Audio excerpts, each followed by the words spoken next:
नमस्कार, स्वागत है आपका अशोका न्यूज 24 में। आपके साथ हूं मैं अशोक कुमार मौर्य। आइए आज की खबरों पर एक नजर डालते हैं। दिव्यता व भव्यता के साथ सकुशल संपन्न होगा दूसरा अंतर्राष्ट्रीय कालीन मेला।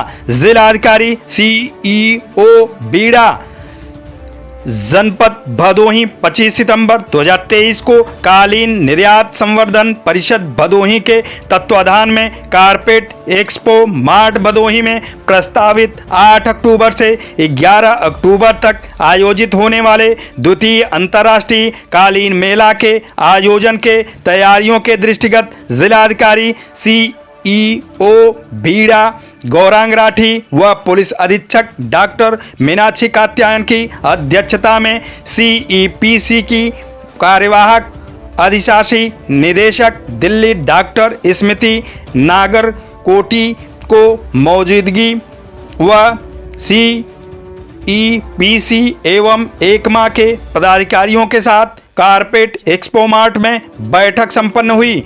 दूसरे अंतर्राष्ट्रीय कालीन मेले में अभी तक प्राप्त सूचना के अनुसार 68 देशों से के 500 से अधिक बायर व 254 स्टॉल मेले के दिव्यता व भव्यता को बढ़ाएंगे। नवनिर्मित संसद भवन में माननीय प्रधानमंत्री द्वारा अपने प्रथम संबोधन में भदोही के कालीनों की मुक्त कंठ से प्रशंसा की थी।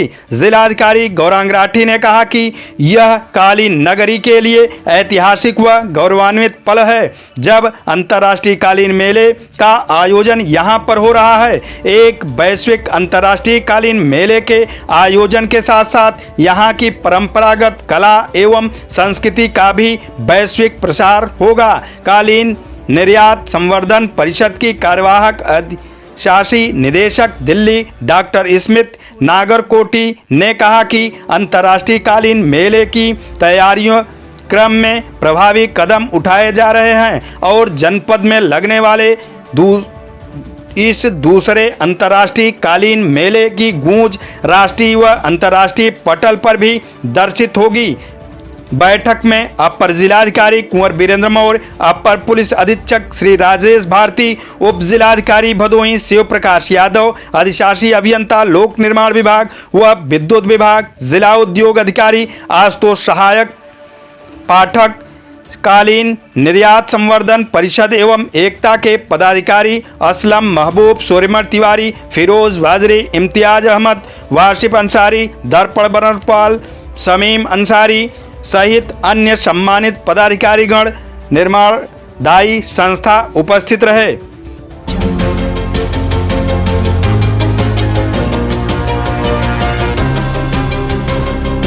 कलश यात्रा के साथ श्रीमद् भागवत कथा का शुभारंभ जनपद भदोही गोपीगंज थाना क्षेत्र के गोपालपुर में केवला शंकर पांडे के यहाँ संगीतमय श्रीमद् भागवत कथा कलश यात्रा से शुरू हुआ कार्यक्रम।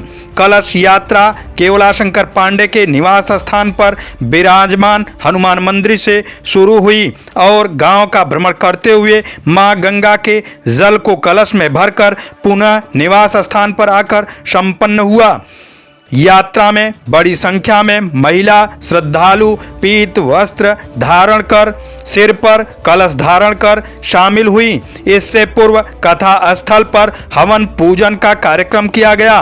कथा का शुभारंभ करते हुए कथावाचक रमेश जी महाराज ने कहा कि श्रीमद् भागवत कथा ऐसी कथा है जो जीवन के उद्देश्य एवं दिशा को दर्शाती है। इसलिए जहाँ भी भागवत कथा होती है इसे सुनने मात्र से वहाँ का संपूर्ण क्षेत्र दुष्ट प्रवृत्तियों से खत्म होकर सकारात्मक ऊर्जा से सशक्त हो जाता है। उन्होंने कहा कि कथा की सार्थकता तभी सिद्ध होती है जब इसे हम अपने जीवन और व्यवहार में धारण करें। श्रीमद् भागवत कथा के श्रवण से जन्म जन्मांतर के विकार नष्ट होकर प्राणी मात्र का अलौकिक व आध्यात्मिक विकास होता है।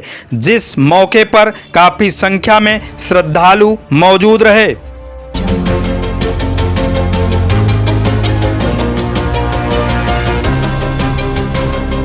जनपद भदोही के विकासखंड सुरियावा के ग्राम पूरे मनोहर में शासन के मंशानुरूप स्थित पंचायत भवन सचिवालय परिसर में विघ्नहर्ता नवयुवक मंडल द्वारा आयोजित गणेश पूजनोत्सव में संध्या आरती के समय महिला, पुरुषों, बच्चों व बुजुर्गों, स्थानीय व दूरदराज से आए हुए श्रद्धालुओं की भारी भरकम भीड़ उपस्थित देखी गई।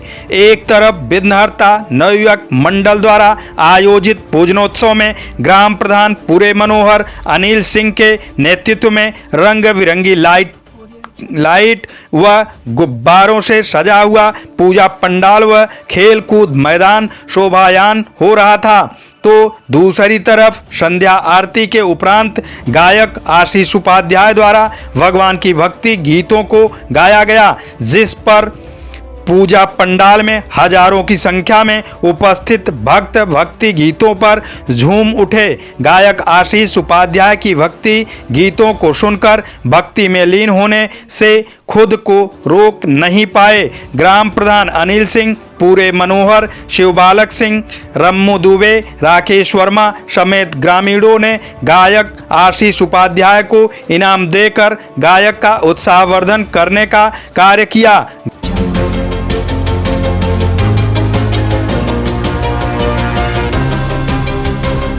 सीडीओ की अध्यक्षता में जिला पोषण समिति की बैठक हुई संपन्न।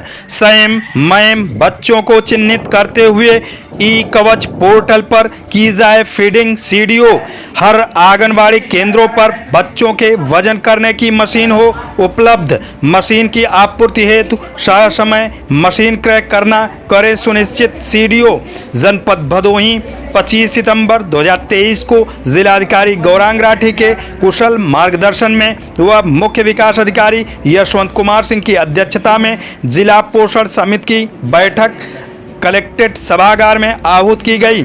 मुख्य विकास अधिकारी ने बैठक की समीक्षा करते हुए पोषण माह सितंबर 2023 में आयोजित पोषण माह के तहत प्रभावी स्तनपान, समपूरक आहार, स्वास्थ्य, बालक प्रतिस्पर्धा, पोषण भी पढ़ाई भी, मिशन लाइफ के अंतर्गत पानी की बचत, कचरा प्रबंधन, स्वास्थ्य, दिनचर्या, योगा आदि पर ध्यान केंद्रित करते हुए पोषण में सुधार लाने हेतु पोषण माह मनाया जा रहा है।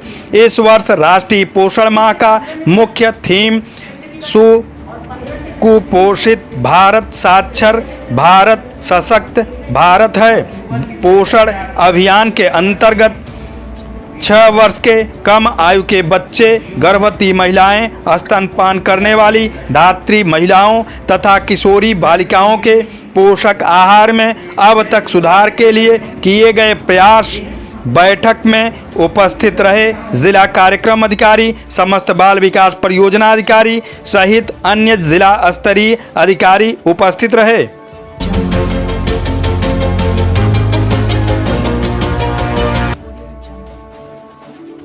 प्राथमिक विद्यालय इटावा में शिक्षा चौपाल का आयोजन किया गया। शिक्षा चौपाल में मां सरस्वती का पूजा अर्चन के साथ खंड शिक्षा अधिकारी औराई के द्वारा दीप प्रज्वलित कर कार्यक्रम का शुभारंभ किया गया।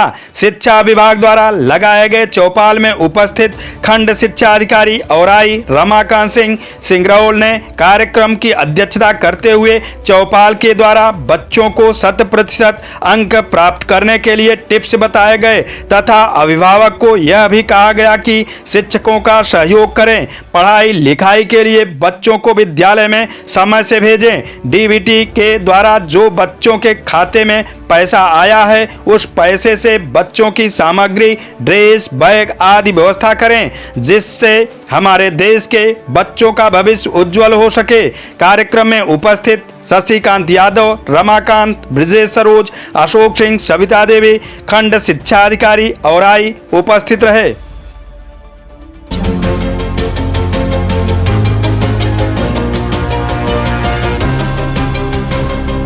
जनपद भदोही बाबूसराय बाजार में गणपति बप्पा मोरिया की मूर्ति विसर्जन करने के लिए बाबूसराय के आसपास से कई गांव की महिलाएं एवं पुरुष व बच्चे उपस्थित हुए, जो गणपति बप्पा मोरिया का जयकारा लगाते हुए भक्तिभाव में लीन दिखाई दिए। डीजे के धुन पर नाचते गाते चल रहे थे। शांति व्यवस्था को देखते हुए मौके पर पुलिस बल चक्रमण करते हुए नजर आए। आज की फटाफट खबरें समाप्त हुआ, फिर मिलते हैं ऐसे ही बेबाक खबरों को लेकर। तब तक के लिए नमस्कार।